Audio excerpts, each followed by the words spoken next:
감사합니다. 잠깐 기도하겠습니다. 하나님 감사합니다.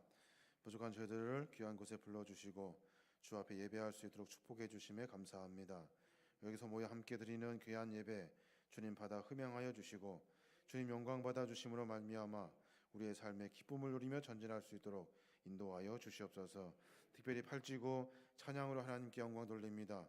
귀한 지구가 날로 날로 전도하며 부흥하며 성장할 수 있도록 축복하여 주시옵시며 연약한 자 있지 아니하도록 매 순간 주 안에서 승리하는 지구가 될 수 있도록 인도하여 주시옵소서. 감사드리며 예수님의 이름으로 기도하옵나이다. 아멘. 자, 오늘 나는 주님 안에서 산 자입니다 라는 제목으로 하나님 말씀 전하겠습니다. 자, 여러분 요즘 얼마나 바쁘게 지내십니까? 바쁘게 힘들게 이렇게 지내는 것 같아요. 연초여서 더 바쁜 것 같아요.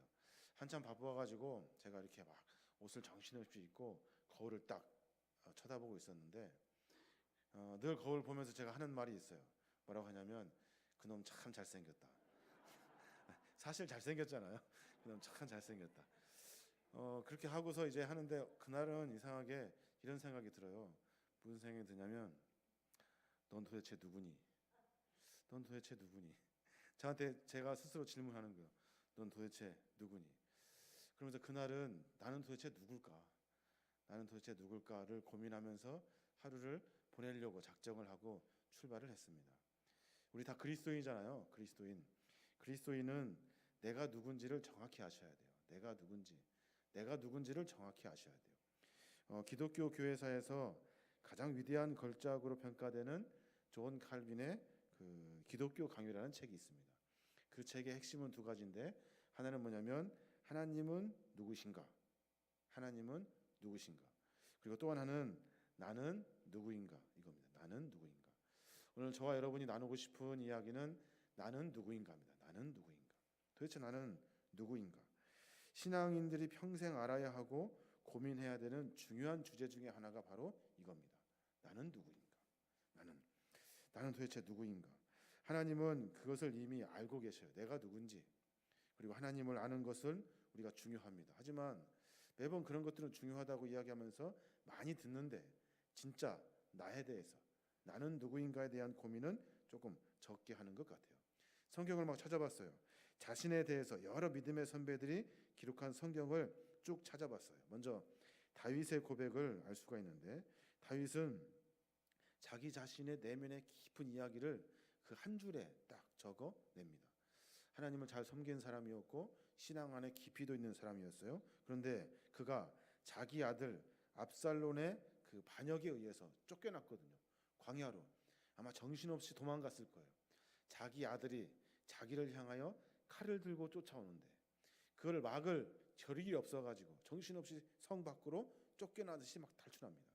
그러고 나서 광야에서 묵묵히 서서 자기 자신을 뒤돌아봐요. 그러면서 시편 109편 4절에 그렇게 말해요. 나는 사랑하나 그들은 도리어 나를 대적하니 나는 기도할 뿐입니다. 다윗이 그렇게 고백을 해요. 이 짧은 문장에 다윗의 이야기, 신앙의 삶의 모습 가운데 있는 다윗의 모습이 그대로 들어있는 것 같아요. 나는 우리 아들을 사랑했대요. 그런데 그들은 도리어 나를 대적하고 있다는 거예요.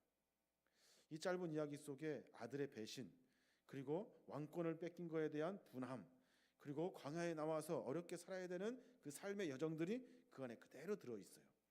나는 사랑하나 그들은 도리어 나를 대적하니. 그리고 더 중요한 부분, 나는 그저 기도할 뿐입니다. 자기 인생의 삶에 가장 중요한 것은 하나님이라 생각하고 그리고 살았던 거예요. 그래서 그날도 역시 나는 그저 기도할 뿐입니다. 기도하는 다윗을 우리가 엿볼 수가 있어요.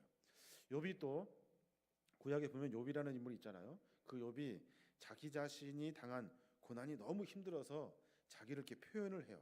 뭐라고 표현하냐면 욥기 30장 29절에 나는 이리의 형제요 타조의 벗이로구나. 이리의 형제고 타조의 벗이래요. 세번역을 읽어보니까 그렇게 말해요. 나는 이제 이리의 형제가 되고 타조의 친구가 되어 버렸는가? 내가 내 목소리를 들어보아도 내 목소리는 구슬프고 외롭다. 이렇게 기록하고 있어요.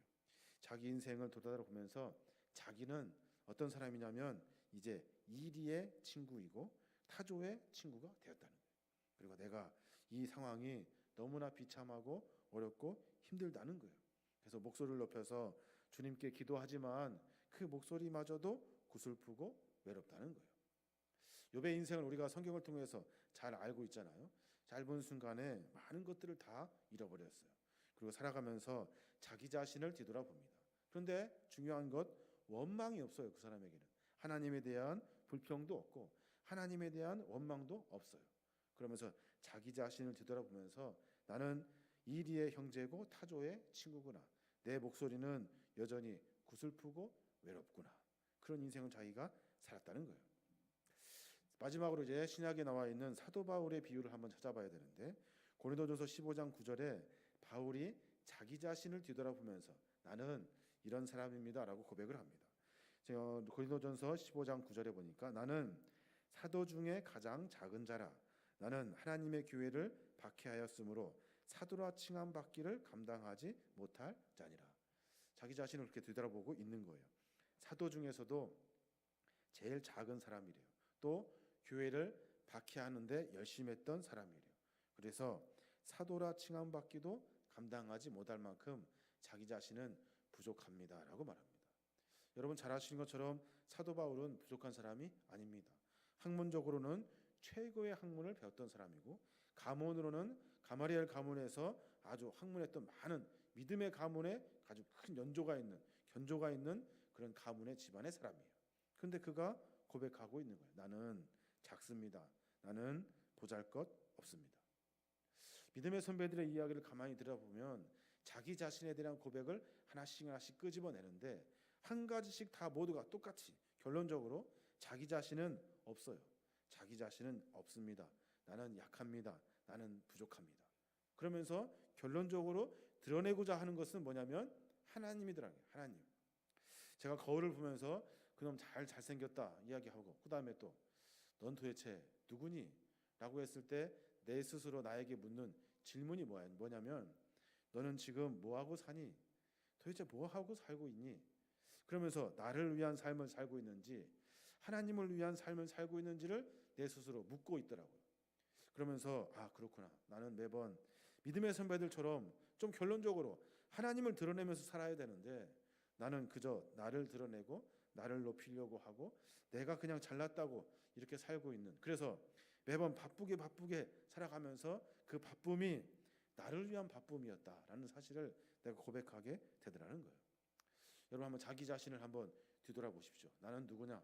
나는 누굴까? 나는 도대체 누구니? 너는 누구니? 라고 했을 때 나는 누구야 도대체? 나는 내 욕심 가지고 산 놈이고 나는 내 잘난 맛에 산 놈이고 나 드러내려고 그렇게 매번 몸부림쳤던 사람 아니냐는 거예요. 오늘 로마서 6장의 핵심 주제는 뭐냐면 나는 과연 어떤 존재인가? 라는 이야기를 바울이 하고 있는 거예요. 우리가 누굽니까? 우리 예수 믿기 전에 우리가 누구예요? 우리는 다 죄인이에요. 다 죄인. 지금도 죄인이잖아요. 흉악한 죄인. 예수 믿는다는 것이 무엇입니까? 우리가 죄인으로서 살면서 십자가에 죽으신 예수 그리스도의 은혜로 말미암아 죄의 문제가 해결된 사람이 그리스도인이에요. 여러분 믿으십니까? 내가 죄인이에요. 근데 내가 나에게 찾아오신 예수님을 내가 믿음으로 말미암아 하나님의 은혜로 말미암아 내가 죄인이 아니라 이제는 그리스도인으로 살아있는 자로 살 수 있도록 은혜 부어주신 분이 바로 하나님이라는 거예요. 그 하나님의 은혜를 받은 자가 바로 우리라는 거예요. 근데 우리 자신은 그걸 새까맣게 잃어버리죠. 과거에 옛날에 내가 지었던 많은 죄들은 다 잃어버려요. 내가 더군다나 사함받았던 죄도 다 잃어버려요. 나를 사랑하시고 보살펴 주셨던, 덮어주셨던, 용서하셨던 하나님의 사랑도 다 잃어버려요. 그리고 내가 스스로 잘났다고 이야기하면서 살고 있다는 거예요. 오늘 사도 바울이 그 얘기하고 있는 거예요. 로마서 6장 11절에 보니까 이와 같이 너희도 너희 자신을 죄에 대하여는 죽은 자요 그리스도 예수 안에서 하나님께 대하여는 살아있는 자로 여길지어다. 이게 무슨 말입니까? 너희 자신을 죄에 대해서는 죽은 사람이야 라고 설명하래요. 이야기하래요. 고백하래요. 그렇죠. 옛날에 과거에 나는 죄인이었어요. 그런데 내가 죄에 대해서는 이미 다 죽었어요. 죄의 진 나 최요한은 이미 죽었어요. 왜요? 예수님께서 우리를 위해서 십자가에 달려 대신 죽으셨기 때문에. 그렇기 때문에 우리 죄는 다 죽은 거예요. 없어진 거예요. 그런데 여전히 그 죄를 끌어안고 살고 있다는 거예요. 왜 그렇습니까? 그리스도가 누군지를 모르는 거예요. 예수가 어떤 분인지를 모르는 거예요. 나를 위해서 죽으신 예수님은 기억이 안 나요. 그저 나를 드러내려고만 살고 있다는 거예요. 주님이 누구십니까? 예수님이 어떤 분이십니까? 분명히 우리의 죄를 위해서 십자가에 달려 돌아가신 분이셔요. 그 십자가의 사건을 믿는 자들마다 우리가 하나님의 은혜 안에 영원한 생명을 얻을 수 있도록 축복하시는 분이 하나님이시라는 거예요. 그 은혜의 설명으로 한 걸음 한 걸음 다가가야 되는 거예요. 오늘 본문에 보니까 이상한 단어가 들어있어요. 6장 11절부터 쭉 보니까 죄에 대하여 죽은 자요 그리스도 예수 안에서는 하나님께 대하여 살아있는 자로 여길지어다 라는 단어가 들어있습니다. 여길지어다 하는 단어가 무슨 말입니까? 여기십시오, 그렇게 생각하십시오, 그렇게 믿으십시오, 그렇게 생각하셔야 됩니다, 이런 뜻이에요. 그러니까 지금 그렇게 생각하고 있지 않은 거예요. 죄에 대하여 죽은 자로 생각하지도 않고 예수 안에서 하나님께 대하여 살아있는 자로도 생각하고 있지 않다는 거예요. 그러니까 여러분, 우리는 죄에 대해서 이미 죽었습니다. 왜요? 예수님께서 우리 죄를 위해서 십자가에 달려 돌아가셨어요. 우리가 예수 믿는다고 고백할 때 우리는 하나님 안에서 다시 산 자로 살 수 있습니다. 이 사실을 여러분 믿으십시오, 그렇게 알으십시오 라고 바울이 이야기하고 있는 거예요. 오늘 본문에 보니까 계속해서 죽음에 대한 이야기가 복잡하게 나와 있어요. 죽음, 세례, 장사, 십자가에 못 박힌 것, 이런 것들이 막 쭉 나와 있어요. 근데 이 죽음이 신기하게 내가 죽는 죽음, 나 혼자 독백으로 죽는 죽음이 아니에요. 이 죽음은 반드시 그리스도와 함께 죽는 죽음을 설명하고 있다는 거예요. 내가 죽는 것이 아니에요. 나와 함께 죽은 자가 누구냐면 그리스도라는 거예요. 6절에 보니까 우리가 알거니와 우리의 옛사람이 예수와 함께 십자가에 못 박힌 것은 우리가 죽은 것이 아니에요. 예수님께서 함께 죽어 주신 거예요. 8절에 보니까 만일 우리가 그리스도와 함께 죽었으면 그와 함께 살 줄을 믿으라는 거예요. 그리고 또 11절에 이와 같이 너희도 너희 자신을 죄에 대하여는 죽은 자로 그리스도 예수 안에서 하나님께 대하여는 살아있는 자로 여길지어다 라고 말하면서 우리 스스로 나 혼자 죽는 것이 아니라는 거예요. 나 혼자. 우리의 죽음은, 죄에 대한 죽음은 예수님이 우리와 함께 십자가에 죽어주신 거예요. 그럼 믿으십니까? 그럼 말미암아 우리는 나가 같은 죄인, 흉악한 죄인이지만 예수님이 나의 주인이십니다, 주님을 내가 모시기를 원합니다라고 이야기할 때, 고백할 때, 그때 그 사랑이 내 마음과 삶 가운데 차고 넘치게 되는 거예요. 죄 가운데 여전히 매여 있지만, 죄 가운데 여전히 묶여 있지만 우리는 죄를 해결받은 사람이에요. 주님은 나의 주인이십니다. 주님은 나의 주인이십니다. 주님은 나의 죄를 위해 십자가에 달려 돌아가셨습니다 라고 고백할 때, 그때 그 은혜가 우리에게 임하게 되는 거예요. 그리스도인이라 한다면 무엇보다 먼저 자신의 죄에 대하여 죽은 자라는 사실을 깨달으셔야 돼요. 이게 무슨 말입니까? 과거에 옛날에 내가 지었던 죄, 이 죄를 하나님께 해결받았습니다라는 고백이 있어야 돼요. 내가 옛날에 지었던 죄, 나는 죄인이었습니다. 그러나 이 문제 하나님이 해결해 주셨습니다. 그 고백이 있지 않으면 계속해서 반복적으로 적당히 타협하면서 죄 가운데 살게 되는 거예요. 내 죄, 흉악한 내 죄를 누가 해결해 줬어요? 나 같은 거 죽을 수밖에 없는 내 죄를 누가 해결해 줬어요? 예수님, 하나님이 해결해 주셨습니다라고 고백할 때 우리의 삶을 다시 점검하며 살 수가 있다는 거예요. 근데 이 죄는요, 신기한 놈이에요. 이 죄는 해결받았다고 생각하고 믿고 계속해서 살아가는데, 이 죄라는 놈이 계속해서 우리를 자꾸 올감해요. 그렇게 또 살게 하고 또 다시 돌아가게 하고 죄 가운데 있게 한다는 거예요. 쉽게 말하면 이런 거예요. 여러분, 낙지 알죠? 낙지 모가지를 칼로 탁 잘라요. 그러면 어떻게 됩니까? 그는 죽었어요. 걔는 죽은 거예요. 근데 낙지는 끝까지 살아요. 낙지가 막 살아요. 살아서 결국에는 마지막엔 다 죽지만 엄청나게 꿈틀거리는 거예요. 어떤 선교사님의 그 간증집을 읽은 적이 있어요. 거기 보니까 갑자기 부엌에, 그 아프리카 선교사님인데 부엌에 큰 구렁이가 막 들어갔대요. 사람 키보다 더 큰 구렁이가 부엌으로 확 들어갔대요. 그래가지고 막 다 뛰쳐나왔는데 그때 현지인이 칼을 가지고 그 구렁이 모가지를 탁 쳤다는 거예요. 그랬더니 그 구렁이가 막 여기 막 그릇도 치고 막 뭣도 치고 부엌을 난장판으로 만들어놨대요. 그런데 중요한 거는 그 선교사님이 그렇게 말씀하시는 거예요. 자기는 안 돼요. 자기는 안 돼. 뭘 하냐면 그 뱀은 곧 죽을 거라는 것을 안다는 거예요. 죽을 거라는 것을 안다는 거예요. 여러분 기억하십시오. 죄도 마찬가지예요. 우리는 죄에 대해서 분명히 해결받았어요. 예수님이 십자가에 죽으심으로 말미암아 우리 죄는 해결받았어요. 완전히 모가지가 잘라진 거예요. 그런데 그 죽을 줄 아는데 뻔히 그 뱀 같은 그 죄가 우리를 막 올가매는 거예요. 계속 살려고 발버둥 치면서. 거기에 넘어지면 안 된다는 거예요. 거기에. 그러니까 결론적으로 우리가 죄 가운데 살아가면서 매번 삶 가운데 발버둥 치고 있는 죄에 자꾸만 넘어지는 거예요. 자꾸 돌아가고 또 돌아가고 넘어지고 자빠지고 그리고 올가매고 그 때리는 거 막 뱀이 막 꿈틀꿈틀 하는 것처럼 낙지가 꾸물꾸물 하는 것처럼 그 속에서 얽매여 가지고 살아갈 수가 없는 거예요. 그러니까 선포하는 거예요. 우리는 죄를 해결받은 자입니다. 결국은 그 죄는 죽습니다. 내 안에서 사라집니다. 없어집니다. 라고 고백하면서 한 발짝 물러나서 묵묵히 삶의 길을 걸어가는 거예요. 이게 바로 그리스도의 삶의 모습이라는 거예요. 자꾸만 습관적으로 본능적으로 원초적으로 지은 많은 죄들이 있어요. 그 죄 가운데서도 나를 얽어매려고 하는 그 죄의 속성들이 있다고요. 거기에서 한 번 물러나서 그 죄는 죽습니다. 하나님께서 해결해 주십니다. 라고 이야기하면서 그 죄의 구렁텅이에서 빠져나와야 된다는 거예요.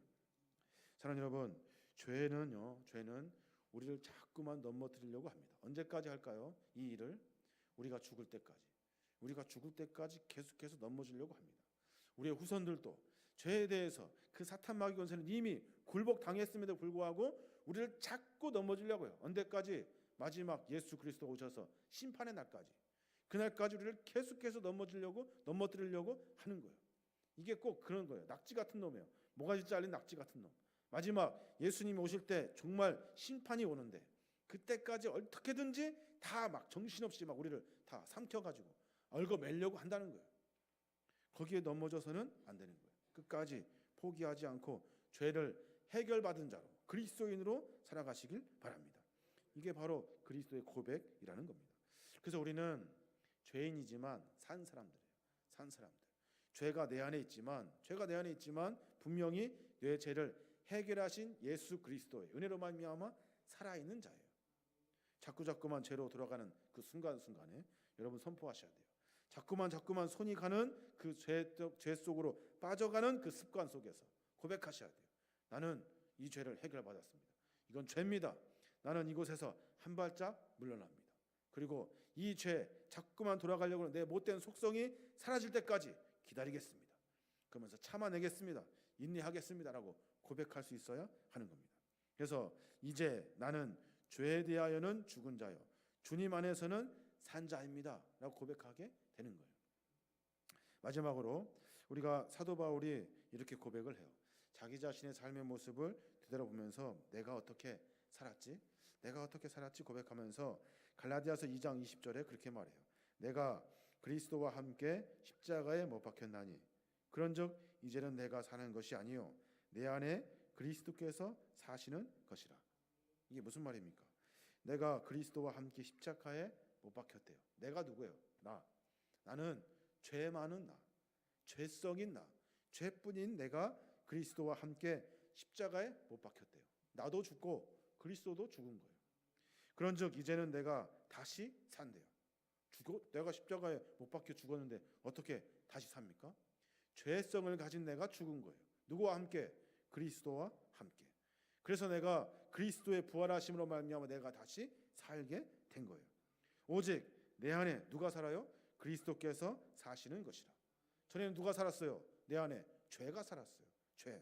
내 안에 죄가 죽어버리고 내 안에 그리스도께서 사시는 것이라. 이제 내가 육체 가운데 사는 것은 나를 사랑하사 나를 위하여 자기 자신을 버리신 하나님의 아들을 믿는 믿음. 그 믿음으로 내가 사는 것입니다. 그러니까 육체로 사는 것은 내가 어떤 모습이냐면 나를 사랑하시는 나를 사랑하셔서 자기 자신을 버리신 하나님의 아들을 믿는 믿음, 그 믿음만이 내 육체에 남아 있습니다. 라고 사도 바울이 고백하고 있는 거예요. 내 죄가 그리스도와 함께 십자가에 못 박혀서 죽어버렸대요. 죽어버렸어요. 그리고 나서 나는 이제 주님을 믿는 자로 살아요. 그러니까 나는 사는 내 삶의 육체, 내 모습은 나를 위해 나를 버리신, 자신을 버리신 하나님의 아들 예수 그리스도를 믿는 믿음, 그것만이 내 안에 남아있대요. 이게 사도 바울의 고백이에요. 이 고백이 저와 여러분의 고백이 되어야 될 줄로 믿습니다. 매번적으로 반복되는 죄 속에서 자꾸만 넘어지는 것이 아니라 나를 위해서 십자가에 달려 돌아가신 예수 그리스도, 그를 믿는 믿음으로 말미암아 내 육체, 내 껍데기 같은 내 육체, 죄 가운데 있었던 내 육체가 이제 다시 사는 거예요. 그리스도와 함께. 그러니까 내가 고백할 것이 무엇입니까? 나는 누구일까? 나는 누굽니까? 나는 그리스도인이에요. 나는 누굽니까? 나는 하나님의 사람이에요. 나는 누굽니까? 예수 믿는 사람이에요. 예수 믿는 사람. 그 삶의 고백들을 반복적으로 이뤄낼 때 적지만 부족하지만 죄의 그 우렁텅이에서 빠져나올 수도 있고, 그 부족하지만 많은 것들로 연약하지만 그 일들을, 그 고백을 통해서 한 걸음 한 걸음 주님의 사역에 동참하며 전진할 수 있는 거예요. 이게 바로 우리의 고백이 되어야 될 줄로 믿습니다.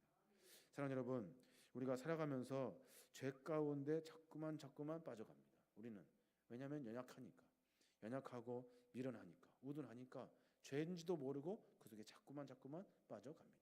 그러나 우리는 고백하셔야 돼요. 내 죄를 주님이 해결해 주셨습니다.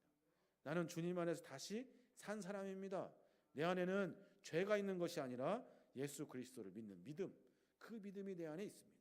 그리고 내 안에는 주님을 모시고 살고 있습니다. 그 고백이 우리 안에 계속해서 반복되어야 될 줄로 믿습니다. 그때 화를 내고 싶어도 주님이 내 안에 계시잖아요. 내 안에 계시니까 화를 낼 수가 없어요. 뭐라고 하고 싶어도 할 수가 없는 거예요. 왜냐하면 주님이 내 안에 계시니까. 전에는 막 멋대로 살았거든요. 막 집어던지고 막 욕하고 막 이렇게. 제가 그랬다는 것이 아니라 다른 사람 그러잖아요. 근데 죄 가운데 사는 사람들이. 근데 우리는 그러지 않아요. 그렇게 살면은 안 되는 거예요. 매번 나는 죄를 해결받은 자입니다. 이렇게 늘 고백하시면서 하루하루 살아내시길 바랍니다. 이 믿음이 저와 여러분에게 나는 누구지라고 물은 그 질문, 바보 같은 질문이지만 그렇지, 나는 그리스도인지 라고 자신 있게 말할 수 있는 저와 여러분 되시길 주님의 이름으로 축원합니다.